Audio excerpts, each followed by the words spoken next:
Hello, bienvenue sur Élevage Passion Profonde, votre chaîne de partage d'idées et astuces de réussite en élevage. Je suis Zéphira Romain, technicien en élevage des monos et polygastries. C'est un plaisir de vous retrouver dans cette nouvelle vidéo où nous allons parler à nouveau porciculture. Alors, à tous ceux qui ont eu l'opportunité de se faire accompagner ou de se faire coacher par moi, le savent, j'aime bien le dire, en élevage de porc, prévenir vaut mieux que guérir. Et lorsque je parle de prévention, je parle des différentes actions à mener ou des différentes attitudes ou comportements à adopter afin de limiter la propagation d'une maladie ou d'éviter la présence d'une maladie dans votre élevage. Les différentes attitudes et les différentes actions à mener sont regroupées sous forme de prophylaxie. Dans la dernière vidéo, nous avons parlé de prophylaxie sanitaire. Alors si vous souhaitez en savoir davantage sur la prophylaxie sanitaire, je vous invite tout simplement à regarder la vidéo que j'ai postée récemment sur le sujet. Je mettrai le lien de cette vidéo dans les commentaires. Alors, il peut arriver que malgré le bon respect de la prophylaxie sanitaire, que nous ayons toujours des cas de maladie dans notre élevage. Alors, il est important pour tout éleveur de savoir reconnaître un porc malade à temps et de savoir comment se comporter face à un sujet malade pour l'aider à retrouver sa forme. C'est pourquoi dans cette vidéo, je vais vous parler des différents critères qui vous permettront de reconnaître un porc malade et des attitudes ou des différentes actions à mener lorsque vous avez constaté que votre porc est malade. Alors, je vous invite à vous abonner et à suivre cette vidéo jusqu'à la fin pour ne rien rater, car je vais aussi vous dévoiler quelques maladies les plus rencontrées dans les fermes porcines. Alors, restez scotchés, on se retrouve après le générique.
Alors, à l'inverse de la prophylaxie sanitaire qui consiste tout simplement à respecter les normes d'hygiène en élevage en vue d'éviter la propagation ou l'apparition des maladies, la prophylaxie médicale, quant à elle, consiste à appliquer des traitements à l'aide des produits pharmaceutiques en vue de traiter des maladies ou de limiter l'apparition ou la propagation de ces maladies. Alors, les différentes actions à mener qui consiste à respecter la prophylaxie médicale sont regroupées sous forme d'une fiche de prophylaxie que vous pourrez avoir affichée dans votre élevage. La fiche de prophylaxie vous sera communiquée par votre vétérinaire. Ou si vous avez aussi besoin d'une fiche de prophylaxie de ma propre ferme, vous pouvez me contacter tout simplement sur le lien que vous trouverez en commentaire. Alors, comment reconnaître un porc malade? Un bon éleveur doit pouvoir reconnaître les maladies dans son élevage, car la reconnaissance des animaux malades permet de réduire la contamination des animaux sains et de pouvoir sécuriser les animaux sains. Et une fois que vous avez détecté un porc qui est malade, la première chose à faire est de l'isoler et de commencer le processus de traitement en vue de l'aider à se rétablir.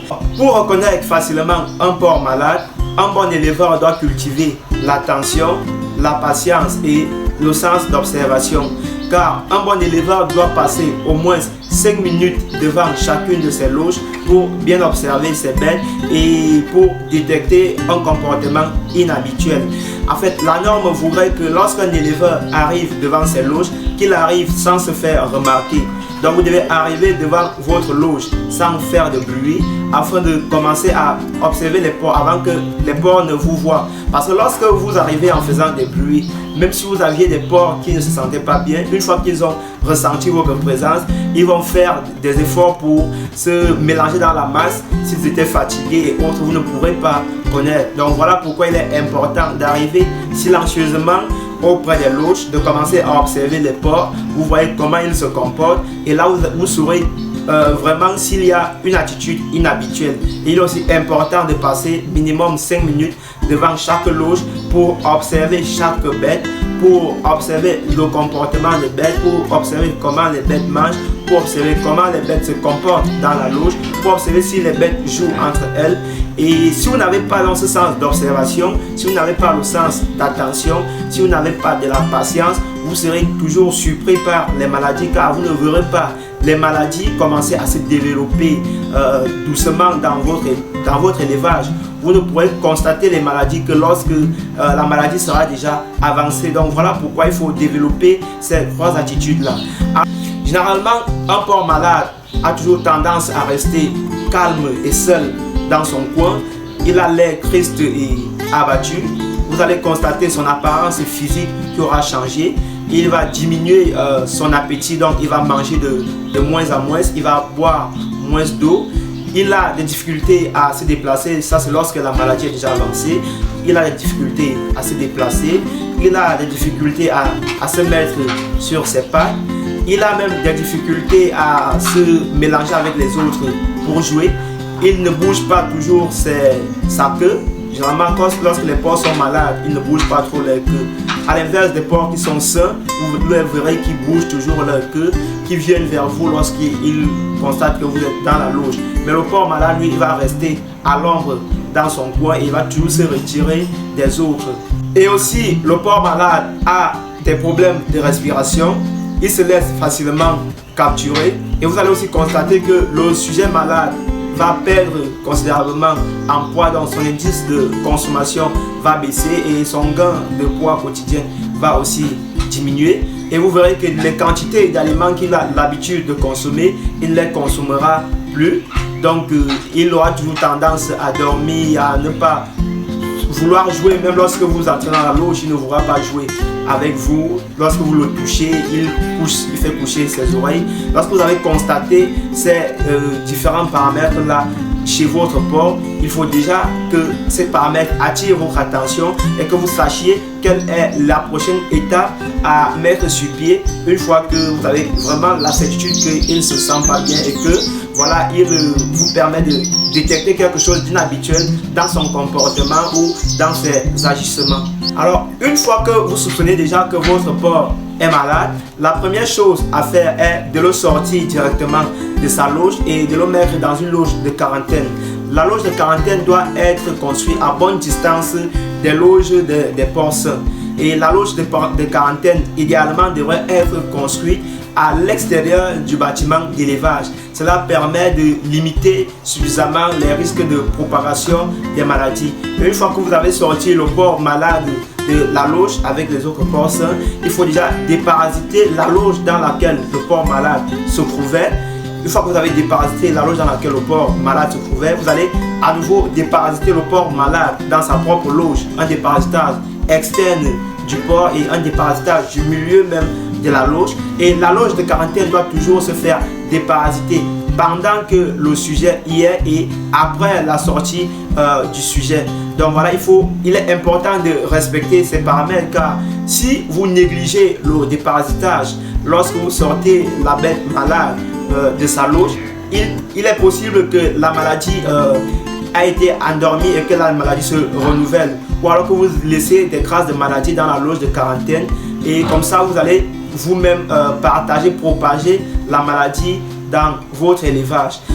Alors, une fois que vous avez déplacé le porc malade vers la loge de quarantaine et que vous avez déjà procédé au déparasitage, vous devez soit entamer le processus de traitement si vous avez confirmation des signes cliniques de la maladie présente dans votre élevage, ou à défaut, vous devez contacter votre vétérinaire pour qu'il lui-même vienne observer la bête et qu'il puisse vous dire la conduite à tenir. Il est strictement déconseillé aux éleveurs qui n'ont pas de compétences cliniques d'utiliser les produits pharmaceutiques sans l'aval de leur vétérinaire. Donc il est important que avant que vous nourrez un produit pour administrer à vos bêtes, que vous contactiez votre vétérinaire afin qu'il vous dise la conduite, qu'il vous donne autant pour moi la conduite à tenir. Alors le traitement des sujets malades doit toujours se faire en dernier lieu. Pourquoi? Parce qu'il y a certains éleveurs qui entrent dans leur ferme, qu'ils passent d'abord voir le porc malade, s'occupent du porc malade et après se rendent dans la grande ferme pour s'occuper des sujets sains, ce qui est totalement déconseillé, car là vous continuez tout simplement à propager la maladie. Voilà pourquoi je conseille que vous commenciez d'abord à vous occuper le matin des porcs qui sont en bonne santé. Lorsque vous avez terminé avec les porcs sains, maintenant vous pouvez vous rendre dans la loge de quarantaine pour vous occuper du porc malade. Et n'oubliez toujours pas de respecter les normes sanitaires, les normes hygiéniques, donc le déparasitage avant d'entrer en contact avec le porc malade et le déparasitage après avoir été en contact avec le porc malade, car toutes ces différentes actions sont négligeables par certains éleveurs, mais c'est eux qui sont cruciales lorsque vous voulez vraiment éviter ou limiter la propagation de la maladie dans votre élevage. C'est pourquoi généralement j'attire toujours l'attention sur l'hygiène en élevage de porc, car l'hygiène est cruciale en élevage de porc. Un éleveur qui n'est pas propre, qui n'est pas hygiénique, aura toujours des problèmes de santé dans son élevage et ne pourra jamais prendre plaisir à élever et surtout à rentabiliser dans son élevage. Car lorsque vous êtes déjà confronté à des problèmes de santé, même si vous avez réussi à soigner les bêtes et que les bêtes ont retrouvé leur forme, mais vous avez eu là des dépenses supplémentaires qui vont impacter le coût de production de votre élevage et qui ne vont pas vous permettre aisément de rentabiliser votre élevage. Donc voilà, lorsque vous voulez vraiment rentabiliser votre élevage, il est important de respecter les normes d'hygiène, de respecter les critères de construction de votre élevage, respecter, être strict dans la gestion des bêtes, dans la gestion des effluents liquides. Donc, vous trouverez certainement la vidéo sur la gestion des effluents liquides et les procédés d'hygiène dans cette chaîne. Je vais vous laisser le lien de cette vidéo dans les commentaires. Alors, quelles sont les maladies les plus rencontrées dans les fermes de porc? Les maladies les plus rencontrées dans les fermes de porc sont la gale et la diarrhée jaunâtre des porcelets. Ces deux maladies sont les plus rencontrées et elles sont très souvent liées aux problèmes d'hygiène en élevage. La gale est une maladie parasitaire qui attaque la peau des animaux. Elle se manifeste par les démangeaisons et par la formation des croûtes sur la peau de vos porcs. La gale est très nuisible car elle est à l'origine des baisses de performance et des retards de croissance. La gale est généralement causée par les problèmes d'hygiène dans votre élevage. Donc voilà pourquoi il est important de laisser toujours les loges propres, de laisser toujours les loges sèches et d'éviter de faire en sorte que les bêtes se roulent dans l'aliment. Ça veut dire qu'il faut respecter les normes de construction, il faut éviter de déverser l'aliment au sol, parce que lorsque les bêtes s'enroulent sur l'aliment au sol, forcément ils vont concocter des problèmes de gale, parce que cet aliment a des nutriments qui sont nocifs pour le corps, pour la peau de votre animal. Alors il est donc important de respecter toujours les normes d'hygiène afin de limiter la propagation de la gale dans votre élevage. Et une fois que vous avez constaté un problème de démangeaison lié aux démangeaisons, un problème lié avec la formation des croûtes sur la peau de votre porc, la première chose, vous le savez déjà, c'est déjà de déloger le porc malade et de procéder au déparasitage de toutes les bêtes et de la loge. J'ai fait une vidéo uniquement sur la gale et le processus de traitement. Je vous invite à aller sur cette vidéo. Je vous mettrai le lien de cette vidéo en commentaire. La diarrhée jaune du porcelet, c'est une maladie très répandue et très contagieuse qui se traduit chez le porcelet par des différentes formes, dont les plus redoutables sont la diarrhée néonatale. C'est la diarrhée qui survient directement après la naissance. Nous avons aussi la maladie de la 3e semaine et la diarrhée du sevrage qui est liée au changement d'aliments. Généralement, ces maladies sont liées aux problèmes de stress et aux problèmes de changement d'aliments. Il est donc important que l'éleveur maîtrise ces différentes maladies car elles sont cause du taux de mortalité élevé chez les porcelets et à la baisse des performances. Donc il faut respecter les normes lorsque vous devez changer l'aliment de la truie gestante. Il faut respecter le suivi de la truie gestante. Il faut éviter de stresser la truie pendant la gestation. Et après la mise bas, il faut respecter les normes d'entretien de la loge d'élevage. Donc la loge doit toujours être sèche. Les porcelets ne doivent pas, vous ne devez pas permettre que les porcelets mettent leur bouche dans l'aliment de la maman si elles n'ont pas encore l'âge de manger l'aliment, sinon ils auront des problèmes de diarrhée. Il faut éviter de laisser la loge, la maternité sale et humide pour éviter que les porcelets ne mettent leur bouche dans des micro-organismes qui peuvent se retrouver dans la loge et qui vont causer forcément des problèmes de diarrhée à vos porcelets. Donc voilà, tous ces problèmes de santé sont généralement toujours liés soit au stress, soit au non-respect des mesures d'hygiène dans votre élevage. Alors si vous souhaitez rentabiliser votre élevage, il est donc important de respecter et d'être en accord avec toutes ces normes-là. Alors vous l'aurez compris, en élevage de porc, chaque détail est important car ce sont les détails qui font votre élevage et qui vous mettent à l'abri des différents problèmes de santé que rencontrent d'autres éleveurs. Lorsque vous ne respectez pas les normes de biosécurité, lorsque vous ne respectez pas l'hygiène, lorsque vous n'avez pas de loge de quarantaine, lorsque vous n'êtes pas observateur vis-à-vis de vos bêtes, lorsque vous n'êtes pas patient, lorsque vous n'avez pas de l'attention vis-à-vis de vos bêtes, vous serez toujours surpris par des cas de maladie et vous serez toujours dans la perte en argent, la perte en aliments, la perte en performance et la perte surtout en temps. Alors pour éviter toutes ces différentes pertes, il est important de bien se faire former et de bien suivre son élevage. Alors nous sommes arrivés au terme de notre vidéo. J'espère que vous avez apprécié le contenu de cette vidéo et que désormais vous saurez détecter un porc malade et que vous saurez quoi faire lorsque vous avez un sujet malade. Alors si vous avez apprécié cette vidéo, je vous invite tout simplement à me laisser un gros like, un gros pouce bleu pour m'encourager. N'hésitez pas à me laisser vos avis en commentaire. Merci aussi de partager cette vidéo pour la partager avec une personne qu'elle pourrait aider.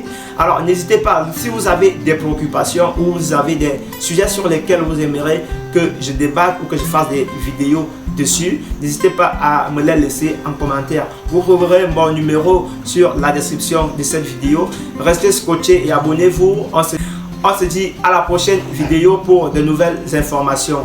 Ciao, ciao.